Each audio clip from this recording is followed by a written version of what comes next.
Good morning, Matt, and welcome to this overview of crowdsourced funding equity raising. You're the Managing Director and Responsible Manager of Billfolda, so I'm happy to welcome you here today. And in this segment, we're talking about what you believe your industry's, or in particular companies' impact's going to be on those accountants who are interested in assisting their clients who have got an interest in being able to raise crowdsourced funding capital. So welcome. Yeah, welcome. Thanks, Peter. I appreciate the opportunity. Look, I think accountants are a really perfect audience for this particular industry and for these changes in the Corps Act, but also because of the type of model that we've got. A typical accounting firm is really taking a long-term interest in their client. You know, if the client succeeds, the accounting firm grows, and typically referrals will follow.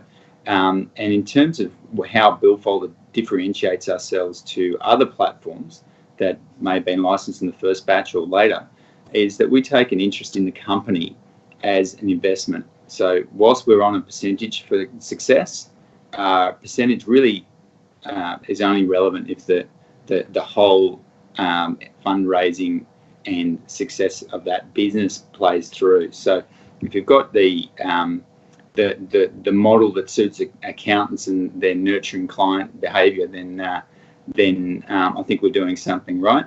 But it is still very early days for equity crowdfunding.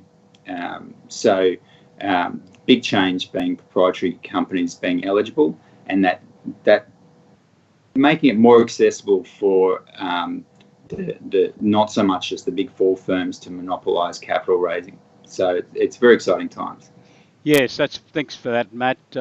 Most of the accounting firms that are going to be watching this recording would be classified as small to medium-sized accountancy firms, but we believe that's where the bulk of these companies are going to come from. They will currently be clients of those small to medium-sized accountancy firms. So that was an interesting comment. Is Billfolda concentrating on any particular industries, or are you interested in talking to people from any sort of industry background? No, we haven't got a specific target niche. Certainly there are areas that are easier for us to analyse and to advocate for that particular type of fundraising. But if I'd say they're suitable for equity crowdfunding because of the business to consumer aspect, or because there's a understandable business model that a retail investor can access. Equity crowdfunding sits alongside of a wholesale market. There's no prohibition for doing a wholesale fundraise at the same time as an equity raise. But the reason for doing equity raising via an intermediary needs to be partly for the benefit of the fundraise, but also for the promotion. And that needs to make sense for a particular customer or investment customer. So it's still an exercise of reaching into the market, but it's not an exercise of just selling the product or just selling the equity.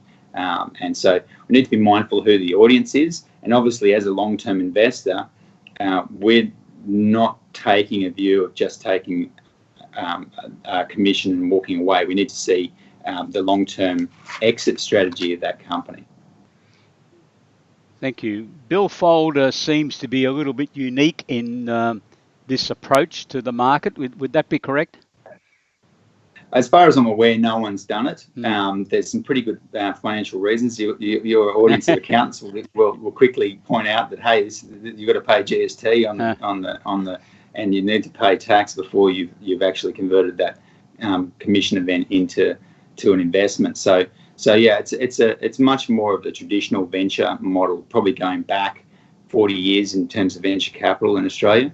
And so we're excited from that perspective, but also we're running on different metrics to the rest of the industry, because simply putting throughput through the platform isn't something that demonstrates that we're getting the job done. Okay. Section 708 of the Corporations Act has been the only way, really, that small proprietary companies were able to raise capital for the last 35 years.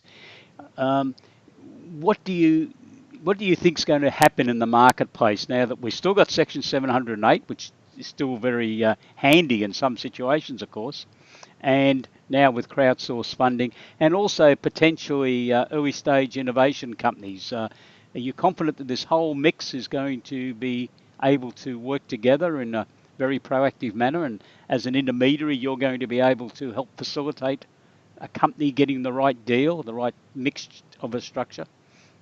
Yeah, well, it's really where accountants will have seen this is when they get that call from a client and say, can you fill out the certificate? And that certificate process still applies for intermediaries when we're taking more than $10,000 on a particular investment company per annum. So it's engaging in that way, but that often with an earlier round for one of those growth companies, the accountants will be dealing with a seed or pre-seed capital raise under Section 708 or under the class order, which has been grandfathered 02273. So that's actually really great place to proof a business to then go into a rapid expansion or pre-IPO via a crowd.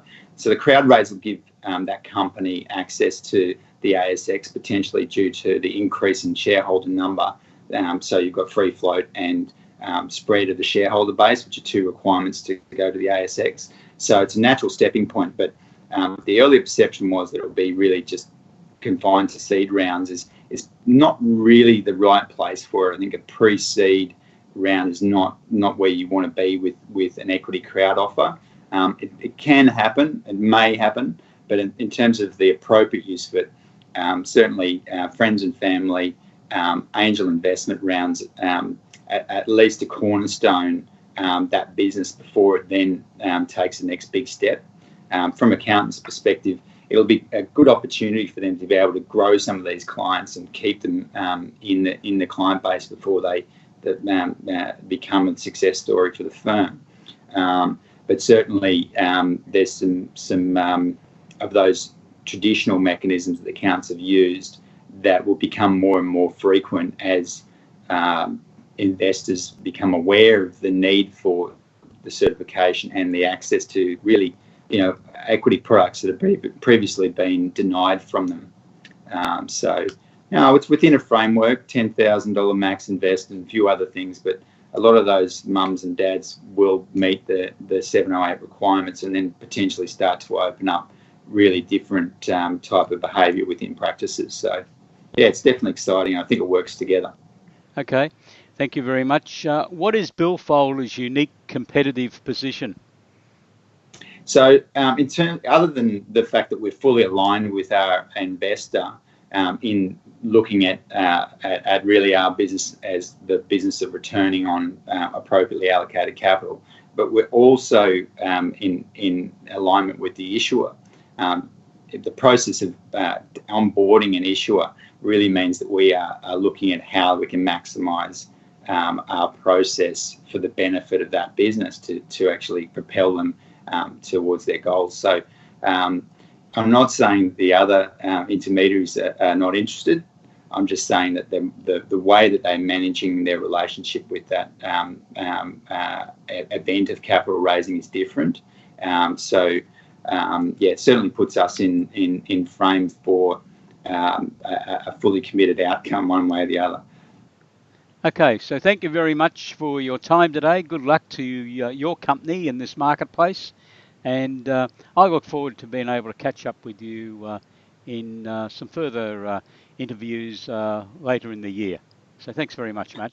Cheers, Peter. Thank you. Bye.